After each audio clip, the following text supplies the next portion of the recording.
Jornal da Manhã agora abre espaço para falar de um assunto que ultimamente tem gerado muita discussão. Fotos, textos e outras publicações em redes sociais que servem como provas em processos na Justiça. E para discutir esse tema, a gente recebe hoje aqui no estúdio o juiz do Tribunal Regional do Trabalho, Rodolfo Pamplona. Olá, bom dia, doutor. Seja bem-vindo.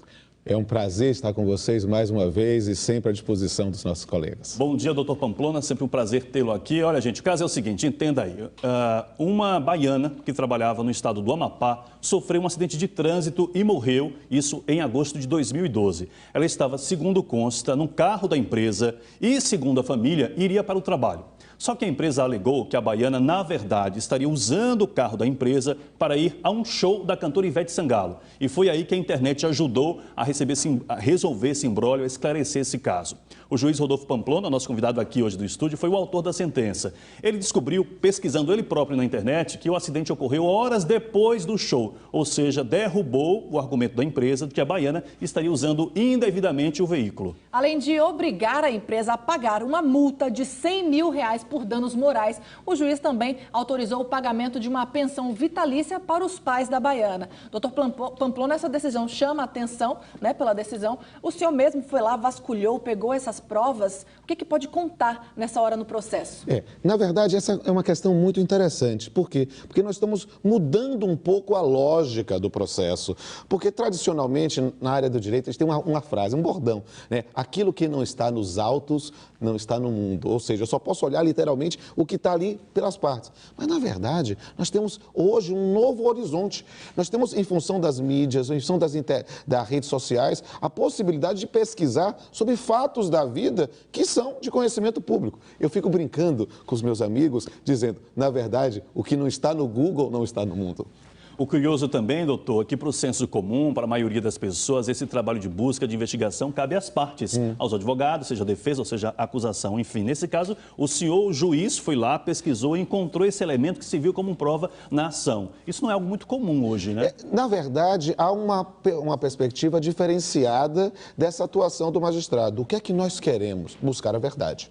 É isso que nos interessa. Então, essa busca não é um mérito meu, não. Isso, na verdade, é algo que já acontece no meu próprio tribunal. Vários colegas, muito antes de mim, estão buscando também essa ideia de tentar buscar a verdade real. Então, com todos os elementos que se possam buscar, inclusive a internet, inclusive o Google, inclusive o Twitter de Ivete Sangalo. Rapaz, e a gente sabe que na internet tudo é postado com muita facilidade, também pode ser retirado do ar. A gente lembra sempre que a pessoa que, se quiser ter uma prova, é bom copiar uma tela, guardar um vídeo. E como é que essa prova deve ser apresentada ao juiz? É no dia da audiência, deve ser anexada ao processo? Essa é uma questão muito importante. Sua pergunta é muito importante. Por quê? Porque essa é uma matéria que nós estamos ainda engatinhando para pensar numa disciplina genérica sobre o tema. Então, a lógica é que tudo que, se você está numa situação que está sofrendo um assédio moral, um assédio sexual, alguma situação de uma humilhação, algum outro dado, você se municiar, fotografa, grava, faz isso e leva para o juízo no momento em que for ser discutido. É claro que toda a prova deve ser submetida a uma questão técnica chamada contraditório. Ou seja, eu não posso decidir sem dar à parte contrária a oportunidade de se manifestar.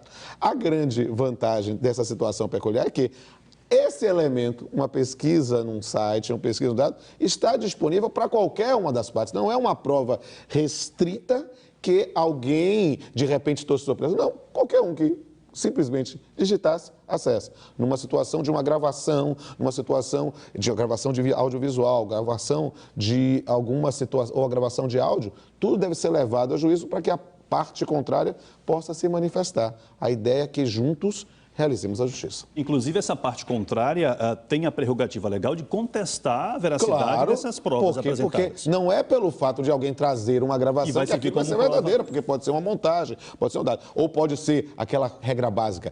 Texto sem contexto vira pretexto. Então, tenho que explicar o que é que eu quero dizer. Ótimo, nós temos que garantir às partes o direito de se manifestar. Agora, é um elemento que forma a convicção do magistrado. E a prova é justamente... O juiz não tem uma bola de cristal. Não tem uma varinha mágica de Harry Potter para dizer, olha, eu quero saber a verdade. Não, eu preciso me valer de situações e de elementos que estejam nos autos ou estejam no mundo. E o senhor falou de montagem, falou que é muito fácil a pessoa, enfim, distorcer uma postagem, claro. algo do tipo. Como é que o juiz vai ter, então, bom senso de avaliar se isso é verdade, se aquilo que foi apresentado pode ser considerado no processo? Essa é uma questão que também a participação das partes é fundamental, para que possam dizer aqueles pontos de impugnação e dizer, olha, isso não é verdade por causa disso, e para que o juiz, dentro da formação do seu convencimento, sempre fundamentado, poder trazer os dados. Mas note, isso é muito importante. Eu acho, inclusive, meu amigo, que quando terminar aqui o intervalo, eu vou fazer um selfie, que nem Canizio fez na outra vez, e postar na rede social para provar que eu estou aqui. Olha só. Nós recebemos hoje aqui no estúdio o juiz Dr. Rodolfo Pamplona falando sobre a utilização da internet, de provas, elementos nas redes sociais que podem servir como peças em autos, em processos, não é isso? Exato. Agora, doutor, antes de encerrar, eu queria saber do senhor o seguinte, nós falamos agora há pouco aqui no Jornal da Manhã sobre a reabertura dos trabalhos no TRT, na sede do TRT lá no comércio, que estava fechada a sede em razão daquele problema com a intoxicação. O senhor esteve lá ontem, o senhor inclusive fez audiência ontem. Realizei audiências ontem, nós temos hoje uma recomendação da Corregedoria para que não apliquemos sanções pela ausência das partes desde ontem e hoje. Eu realizei audiência normalmente, mas devemos ter uma compreensão que nessa situação, que é uma situação peculiar, é algo que ninguém poderia esperar que, em função de uma dedetização, nós tivéssemos uma situação de pessoas se sentindo mal, algo do gênero. Então, a presidência do tribunal está atenta, está preocupada, a Corregedoria está preocupada também, eu posso atestar isso para você, cidadão, está aí para você, advogado. Olha, pode ir acompanhar o processo agora.